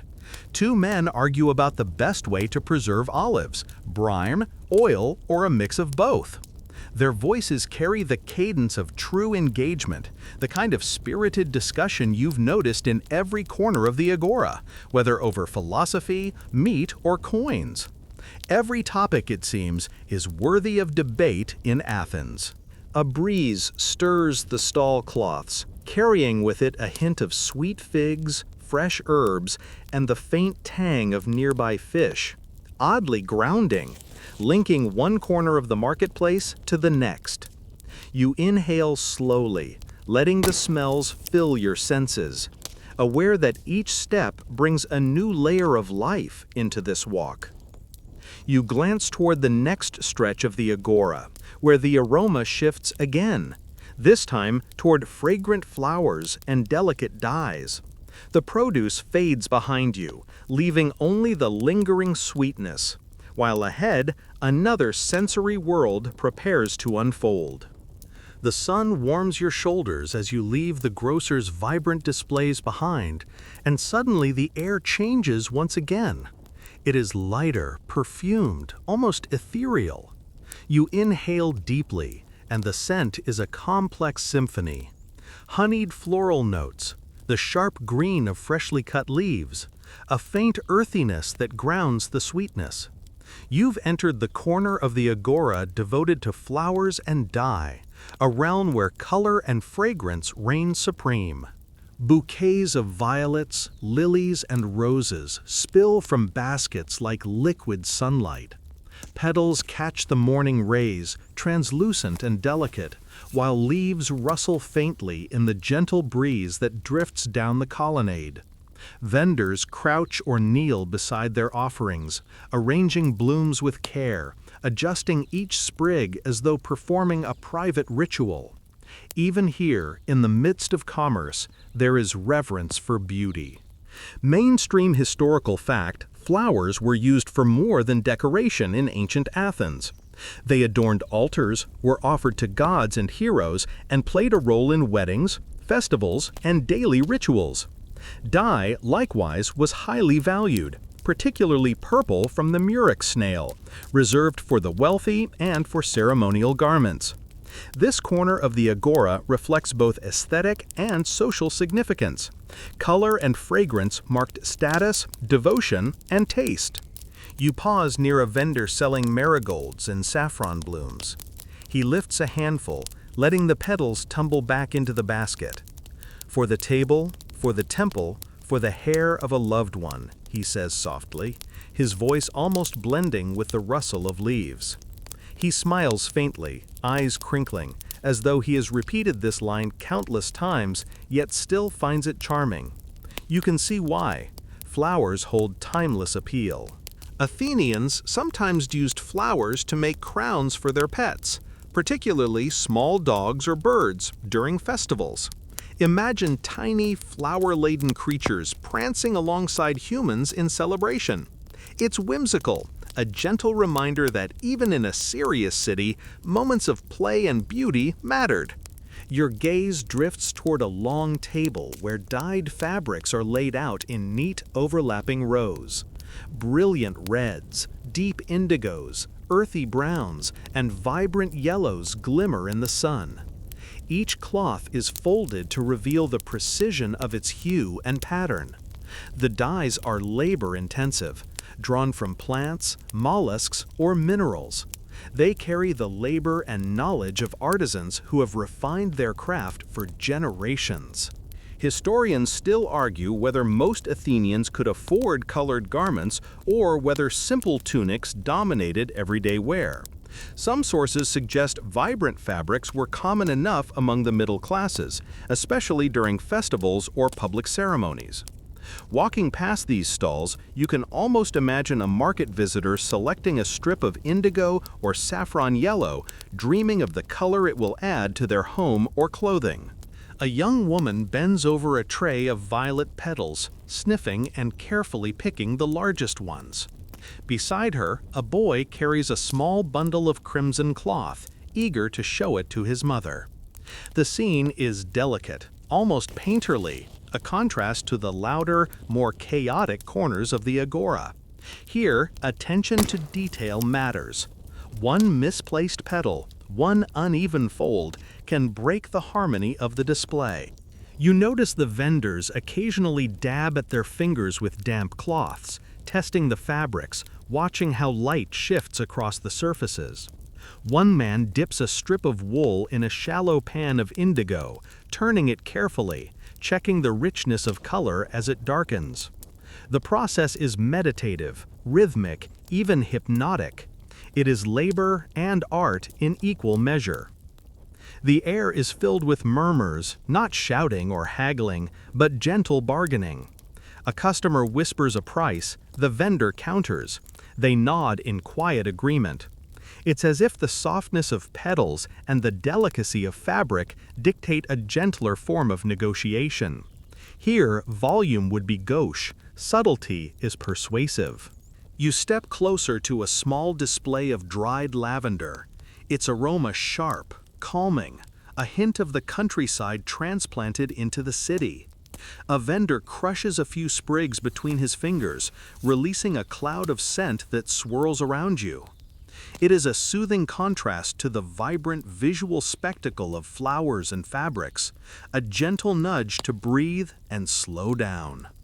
A child wanders past with a single bloom in his hand, holding it as though it were a treasure. The petals tremble with each step, yet the flower remains intact. It strikes you as symbolic of the Agora itself, vibrant, alive, and delicate, yet enduring amid the bustle.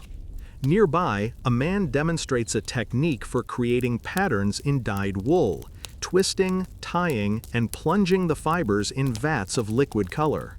Customers watch, fascinated, some leaning closer to catch every detail. It is both a performance and a lesson, a live exhibition of skill.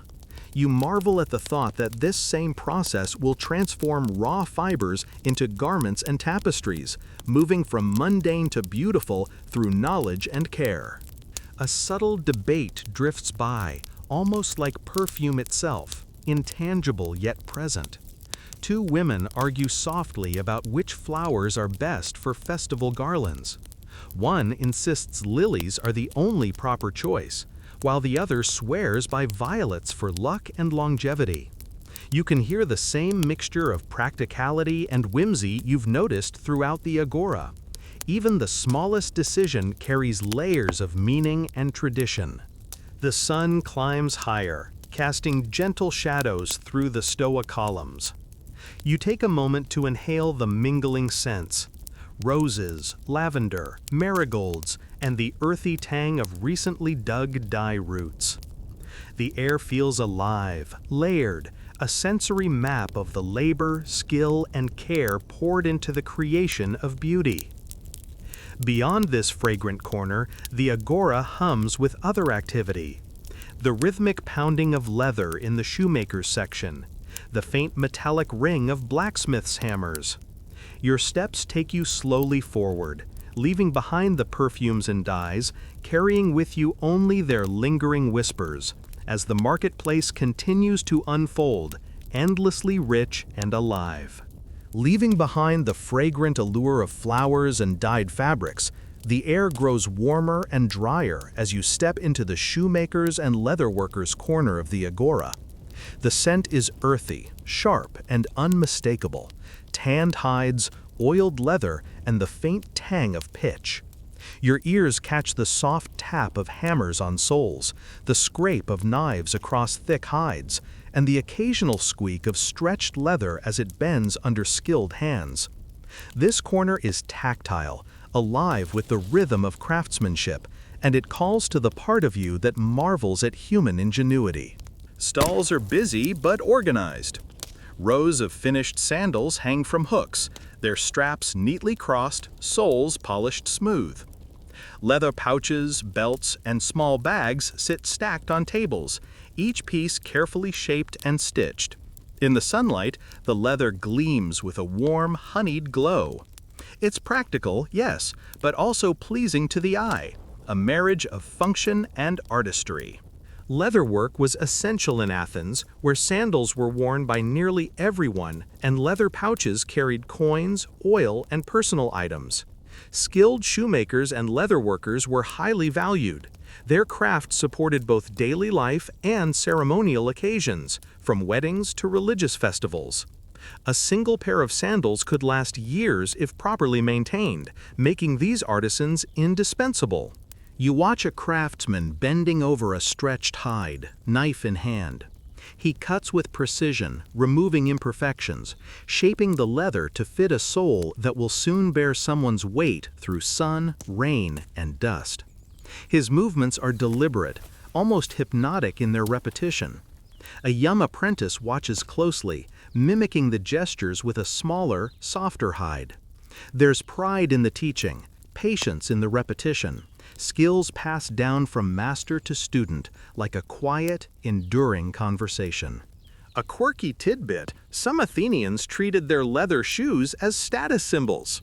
Intricately decorated sandals might indicate wealth or profession, while the simplest leather soles were reserved for laborers. You glance at a display of sandals with ornate straps and small painted patterns, imagining a young noble walking through the Agora with them, careful not to scuff their gleaming glory. Historians still argue how widespread decorated footwear truly was among ordinary Athenians. While some evidence points to lavish styles in wealthier households, other sources suggest that the majority of citizens wore simpler, functional designs. From what you see here, both extremes coexist: sturdy sandals for everyday wear and elaborate pieces that turn feet into a canvas. A shoemaker calls out to a passing customer, measuring her foot with a soft cord.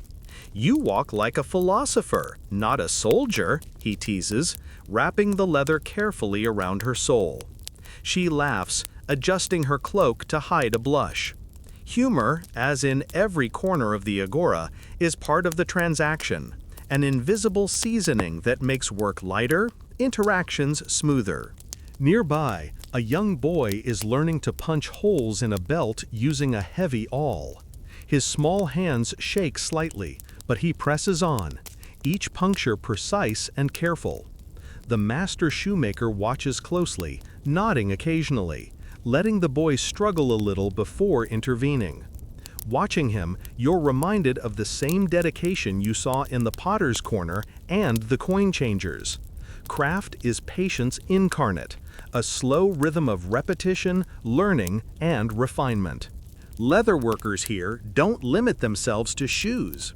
A table displays small pouches for carrying coins or herbs, belts with simple etched designs, and even straps for securing amphorae or equipment.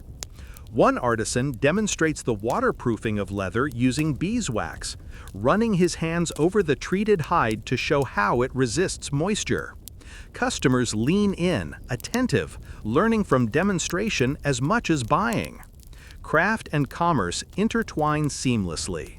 You notice a peculiar object hanging at one stall, a tiny sandal painted in red ochre, almost too small for a child. The vendor claims it's lucky, meant to be carried as a charm rather than worn. You can't help but chuckle at the thought. Some things, it seems, are timeless. Humans and their charms, superstitions, and tiny talismans. The rhythm of the corner is mesmerizing. Hammers tap in regular cadence, knives scrape with precise arcs, and the occasional shout punctuates the air, sometimes for attention, sometimes for amusement. Customers examine materials carefully, testing flexibility, weight, and scent. Deals are made, coins exchanged, and goods carried away, yet the flow never feels rushed. There's a patience here, a respect for materials and skill that permeates every action. A young woman approaches with a pair of worn sandals in hand. She wants them repaired before a festival. The craftsman examines them, nods, and sets to work, scraping, smoothing, and sewing with focused attention. You watch as the damaged leather transforms under his hands, almost magically. It strikes you how simple materials, hide, thread, and care can restore not just utility, but dignity and comfort. The air carries subtle hints of other stalls nearby, the faint sweetness of spices drifting from a distant table, the earthy tang of fresh herbs, the shimmer of dye cloth caught in sunlight. You realize that even as each corner of the Agora has its own character, they bleed into one another, creating a continuous sensory map. One can move from scent to color to texture seamlessly, each transition a gentle evolution rather than abrupt change. As you step back, leaving the shoemaker's tables behind, you hear a final tap of a hammer, echoing faintly as it joins the distant calls of vendors. The Agora hums around you, alive and interconnected. Leather, fruit, flowers, coins, clay, fish, and meat, all weaving together into a tapestry of daily life, a vibrant, continuous story. Ahead, the sound of musicians drifts faintly, heralding a corner devoted to entertainment and performance, where music, laughter, and artistry await. The earthy tang of leather fades as you approach a livelier corner of the Agora. Here, the hum of commerce softens, replaced by sounds that twist and swirl through the morning air. A lyre's delicate pluck, the rhythmic beat of a small drum, occasional bursts of laughter. Musicians, storytellers, and performers have claimed this space, transforming stone and sunlight into a stage for movement, melody, and mirth. You pause, letting the air vibrate with energy, your ears and mind soaking in the theater of everyday life. The stalls here are less permanent, more flexible. A minstrel spreads a mat and places his lyre carefully before him, fingers coaxing strings to life with gentle expertise. Another performer balances on a narrow beam, tossing small wooden discs into the air, catching them with fluid precision. Nearby, a storyteller, seated on a low stool, gestures dramatically as he narrates a familiar myth. The Agora's rhythm shifts here. Less negotiation, more observation. Less scrutiny, more delight. Music and performance were integral to Athenian public life. Festivals often included both professional and amateur musicians, and the Agora provided an informal space for demonstrations, entertainment, and social engagement. Public performances were not merely amusement, they were opportunities for learning, expression, and cultural participation. You move closer to a small group watching a flutist. The notes rise and fall with the wind, carrying through the columns, mingling with the faint clatter from other parts of the marketplace. Children sway unconsciously, merchants tap their feet while counting coins, and even the philosopher's echoes from earlier seem to fade in respect for this lighter, more immediate art. It is music in motion, drawing attention without demanding it, enchanting without forcing. A quirky tidbit in Athens would incorporate humor into music, subtly mocking politicians, tradesmen, or even philosophers. A flute tune might be sweet, melodic, and soothing on the surface, but its accompanying gestures or lyrics could slyly poke fun at the city's prominent figures. You could almost imagine a performer here winking at the distant philosophers, testing their patience while amusing the rest of the crowd. The storyteller's voice rises and falls, a steady, hypnotic cadence. He recounts a myth of gods meddling in mortal affairs, but his emphasis is gentle, almost teasing. You lean closer, drawn by the flow, noticing how the rhythm of his speech seems to match the lilting notes of a nearby lyre. The combination is soothing yet engaging, a rare blend of entertainment and relaxation. Historians still argue whether informal street performances like this were considered part of the official cultural scene, or if they were merely tolerated. The Agora, however, doesn't seem to discriminate. Both elite observers and casual passerby gather to watch and listen, enjoying art in its rawest, most accessible form.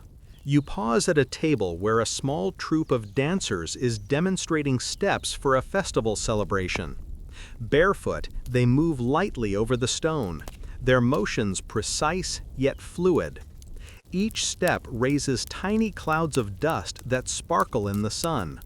Their costumes are modest but colorful, adorned with dyed cloth and small floral touches. You watch as an older man claps out a rhythm, guiding their timing. The dancer's energy is contagious.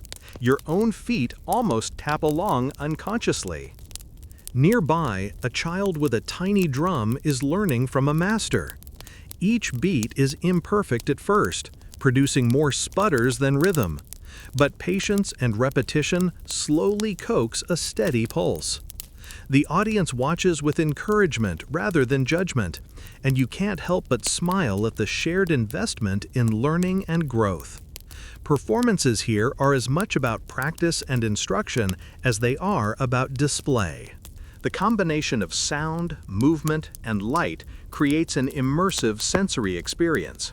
You inhale deeply, catching faint hints of herbs from a nearby stall, the soft tang of baked bread from an early bakery stand, and the lingering scent of flowers and dyes drifting from a few rows back. Everything layers together, producing a multi-dimensional snapshot of Agora life that is both vivid and serene. A man gestures toward a small crowd, demonstrating a juggling trick with brightly painted balls. He tumbles one too high, and it rolls to the side, prompting laughter. The playful energy is infectious, drawing children forward and prompting adults to watch with softened expressions. The performers here rely not on coercion, but on charm, subtlety, and spectacle. Every misstep, every small success is part of the show. You notice a musician exchanging small coins with a passerby, who nods appreciatively. Even in this section, commerce exists. It is inseparable from social life.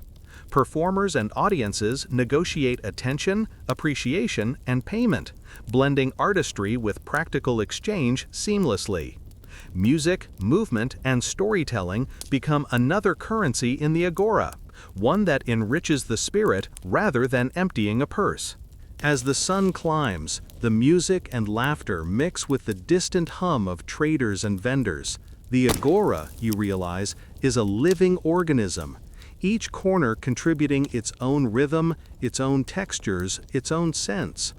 The marketplace is not merely a site of commerce. It is a theater, a classroom, a gallery, and a concert hall all at once. You pause, letting the melodies wash over you, feet sore from wandering but spirit lightened. Beyond this corner, another transition awaits. The quieter, contemplative edge of the Agora, where citizens often pause, reflect, and prepare to leave. Your senses are already tired in the most pleasant way, but eager for one final stretch of this long, intricate stroll. Here's section 15, the final main section, leading you to the quieter edges of the Agora, plus the 300-word wind down to close the script. Section 15. As the music and laughter fade behind you, the Agora stretches ahead in a calmer, more contemplative rhythm. The clamor of trade and performance softens, replaced by the gentle murmur of conversations, the occasional scrape of sandal against stone, and the faint whisper of wind through the colonnade. You find yourself walking more slowly now, your senses absorbing the lingering impressions of the day, scents, sounds, colors, and textures mingling in a harmonious memory. This edge of the Agora is less crowded, quieter, and in some ways more intimate. Here, citizens pause before leaving. A man adjusts the straps of his new sandals, a woman folds her basket of figs neatly, and children tug at their parents, eager but obedient. The stone underfoot is cool in the shade, and the columns cast long, gentle shadows. It feels like the Agora itself is exhaling, a soft closing of a day filled with life, labor, and learning. Mainstream historical fact: the Agora included spaces for reflection, conversation, and civic planning. Citizens would gather to discuss politics, philosophy, or community matters in quieter corners, away from the bustle of commerce. The balance between activity and contemplation was essential to Athenian public life. You pause near a small fountain, where water trickles over carved stone, creating a delicate, steady murmur. It is soothing, grounding, a gentle contrast to the brighter, louder corners of the marketplace. You dip your fingers into the cool water, feeling a connection to the city that is tactile as well as sensory. The fountain seems almost timeless, offering continuity amid the movement and change around it. A quirky tidbit, some Athenians believed that touching public fountains brought good luck or clarity of thought. Travelers and locals alike might pause briefly, imagining their wishes carried downstream or their reflections crystallized in the moving water. You smile at the thought, dipping your fingers once more as if to participate in a centuries-old ritual. Historians still argue whether these quieter spaces were deliberately designed for reflection or simply a natural byproduct of market layout. The truth likely combines both, a mix of practical architecture and human adaptation, creating areas where city life could pause without stopping entirely. You wander past benches where older citizens sit, observing without speaking, their eyes following the ebb and flow of Agora life. Young apprentices gather to share stories, quiet now after a long morning of labor. Even the vendors seem to move more slowly, carefully stacking goods and sweeping dust from their corners. The pace is softer, measured, and deeply comforting. The lingering scents of flowers, herbs, and fruit drift faintly on the breeze, reminding you of the rich tapestry you've walked through. The fish stall's sharpness, the spice vendor's pungency, the potter's earthy aroma, leather's tang, and the sweetness of music and flowers. Each layer merges seamlessly, like a carefully composed symphony. You glance upward at the sun, now high and warming your back. The Agora feels alive, yet there is space for pause, for gentle observation, for reflection on the city and its people. You walk slowly, savoring the final moments of your stroll, letting the city's rhythm guide your pace. The soft murmur of conversation, distant laughter, and occasional clink of coins are the Agora's lullaby. Finally, you find a quiet spot on a low stone wall, the bustle behind you fading. You lean back slightly, exhaling and letting the day settle into memory. Your feet ache pleasantly. Your senses are full, and a gentle tiredness hums through your body. The Agora, in all its complexity, has unfolded before you like a living story, each corner revealing layers of life, craft, and culture. The wind down begins now. Close your eyes for a moment. Feel the sun's warmth and the occasional whisper of breeze on your skin. Imagine the scent of herbs and flowers lingering faintly in the air, grounding you in a peaceful sense of place. The Agora is not only behind you, it is inside you, in memory, in the gentle rhythm of your own breathing. Let the sounds of distant voices, the trickle of water, and the soft hum of the city's life fade slowly, like a song ending but leaving its resonance. Picture the merchants returning to their homes, the potters setting their tools aside, the philosophers walking toward quieter paths, the performers folding their mats, and the children finally catching a moment of rest. Life in Athens continues beyond your stroll, but for now you are calm, immersed in the echo of a day well spent. Breathe slowly, letting each inhale and exhale draw you further into relaxation. Every color, sound, scent, and touch you encountered in the Agora becomes a gentle memory, softening the edges of consciousness. Allow your mind to drift freely, carrying fragments of laughter, music, and the rhythmic clatter of the marketplace, merging into a serene lullaby. Soon, sleep will come easily, and your body will rest while the city continues in imagination. You have walked through time, through craft, through commerce and conversation, and now you return gently to yourself, Let the Agora's rhythm fade completely, leaving only the soft, steady cadence of your own breath. End of script. Sweet dreams.